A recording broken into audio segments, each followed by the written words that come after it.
This is One on One. Steve Adubato here at the Liberty Science Center. This is an extraordinary night. It is the annual gala of the New Jersey Sharing Network, celebrating 30 years. Elise Glennon, who everyone knows, or Chiron, will be up, and she is a partner of ours in public broadcasting, and you've been a leader in this organization. But 2016 was an extraordinary year in terms of saving lives. Talk about it. Yes, last year we saved more lives than we ever had before, and this year we're continuing on that same track. And it's, because of so many things, because of all the people here, because of the programming that you do, and because of the strong and continued support of the entire community. Let's talk about this 30th anniversary. I mean, one of the things that we try to do in public broadcasting and FiOS and all of our partners, with all of our partners, is to be involved in quote-unquote public education and awareness, but at least make it clear what that really means, because people think they know about organ and tissue donation, but what do they really need to understand? I think people need to understand that donating your organs and becoming an organ donor is a really special, altruistic gift. And there are currently 120,000 people waiting for a life-saving transplant nationally. 4,000 of them live here in New Jersey. And it's so easy to save a life. You can register to be an organ donor at the motor vehicle or on your iPhone or at our website. It's a quick and easy thing. And then the hard part is talking to your family about it. What do you mean? Really letting your family know what your wishes are. Let them know now so that should the time come that you pass and there needs to be a decision made, that your family feels comfortable and knows and understands your decision and your desire to save a life. Elise is making a great point, because one of the parents we're going to speak to tonight, a survivor, if you will, of a young man who lost his life, but who gave, I believe he helped 70 people, if I'm not mistaken. But the point I'm making is this young man made it clear as to what his wishes were and checked off the box, if you will, on his license. Yeah, when your loved one dies in an unexpected way, there's so much going on in your mind. So many decisions to make, end-of-life decisions.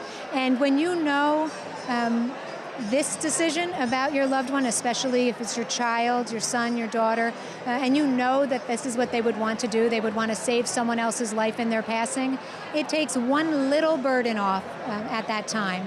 And then, of course, you get to live knowing that your loved one has left a legacy and that their life will indeed go on through someone else. Well, tonight, as I said, celebrates the 30 years of this very important organization. Talk about the future, the challenges and the opportunities the Sharing Network faces.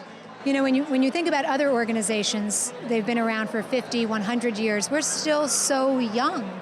We've only been around 30 years. Organ donation and transplant is still so new and so young. There's so much opportunity in the future through research in our lab, through educating more people to say yes to donation, through so many potential medical advances to save more and more lives. What do you mean medical advances? Well, when organ donation started 30 years ago, it was kidney to kidney, twin to twin, and now anybody can donate to anybody, pretty much. I mean, there's obviously matching that goes on with it, but you don't have to be a relative. You don't have to be a twin. No, you do not. And just in recent years, we've seen hand transplants. We've seen face transplants. There's always something going on to further transplant and save and help more people. And we want to be part of that, and we will be part of that, especially with this community of support around us, donating their money, donating their time, getting involved with us philanthropically, giving us the resources to really move forward. Elise, finally, I've asked you this question in so many settings, publicly, privately, but I want to give you an opportunity to talk to folks again about the greatest personal reward and satisfaction you get out of this initiative and your work with it. It is truly an honor and privilege to do this work. Every day when I come to the office and I look at the faces of our staff, the staff that's out there 24 hours a day, 7 days a week, caring for families, that's primarily what they do. They care for families who've just lost someone, and of course then they care for the families who've received the gift of life. And I don't have a specific story for you because there's so many. There's so many, and they're all equally as moving, and we'll see that tonight during the program as well. Congratulations. Thank you, Steve.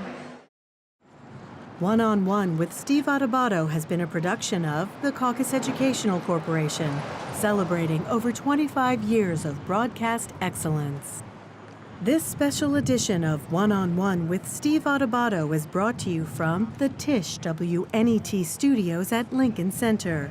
Funding has been provided by the New Jersey Education Association, Investors Bank, Seton Hall University, PSE&G, Hackensack Meridian Health, Horizon Blue Cross Blue Shield of New Jersey, and by the New Jersey Office of the Insurance Fraud Prosecutor. Transportation provided by Airbrook Limousine, serving the metropolitan New York, New Jersey area.